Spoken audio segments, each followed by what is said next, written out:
Perkenalkan, nama saya Sarah Mutia dengan NIM 22411111022. Sebelumnya di sini saya ingin mengucapkan terima kasih kepada Ibu dosen pengampu mata kuliah sintaksis, Ibu Prinawati Lestarina Barus SPD MPD.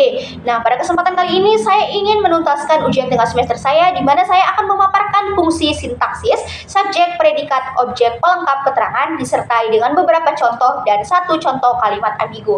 Baik, langsung saja di sini saya akan menjelaskan tentang subjek. Nah, subjek merupakan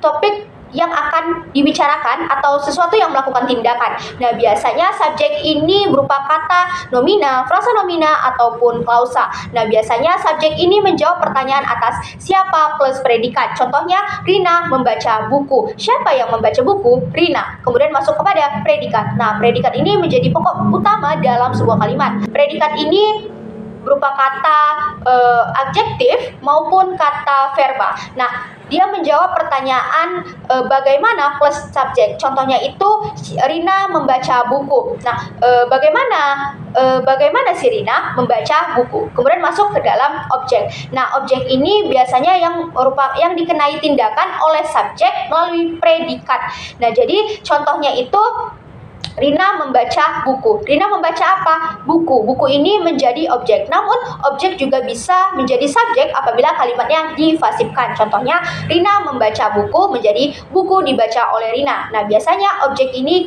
berupa kata nomina ataupun klausa. Kemudian masuk kepada pelengkap. Nah, pelengkap di sini itu dia tidak bisa sesudah subjek. Biasanya pelengkap itu sesudah objek maupun predikat.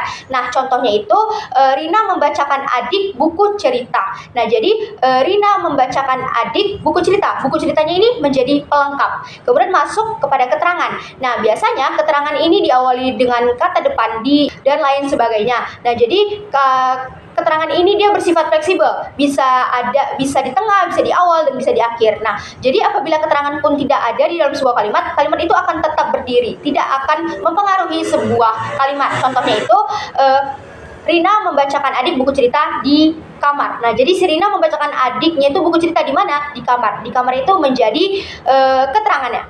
Baik, langsung di sini saya akan memberikan tiga contoh kalimatnya. Yang pertama itu ada subjek, predikat, objek, pelengkap, dan juga keterangan. Contohnya itu ibu membelikan adik baju baru di pasar. Nah, jadi ibu sebagai subjek, membelikan sebagai predikat, adik sebagai objek, baju baru sebagai pelengkap, dan keterangannya itu di pasar. Jadi siapa predikat, siapa yang membelikan? Ibu. Kemudian bagaimana subjek, bagaimana si ibu membelikan. Nah, jadi ibu ini membelikan kepada siapa? Si adik. Nah, jadi adik itu objek. Ibu membelikan adik, pelengkap itu baju baru. Ibu membelikan adik baju baru di mana? Keterangannya di pasar. Ibu membelikan adik baju baru di pasar. Subjek, predikat, objek, pelengkap, dan keterangan. Kemudian contoh kalimat yang kedua itu ibu memasak rendang. Subjek, predikat, objek. Siapa yang memasak? Ibu. Bagaimana subjek? Bagaimana si ibu memasak rendang? Contoh yang ketiga itu kakak belajar bahasa Jepang. Kakak sebagai subjek, belajar sebagai predikat, bahasa Jepang sebagai pelengkap. Jadi siapa predikat? Siapa yang belajar? Kakak. Nah, bagaimana subjek? Bagaimana kakak belajar bahasa Jepang? Nah, adapun satu contoh kalimat ambigu yaitu ada kalimat saya melihat orang dengan teropong. Nah, makna yang pertama itu saya menggunakan teropong melihat orang. Nah, makna yang kedua saya melihat orang membawa teropong. Nah, jadi makna yang pertama itu saya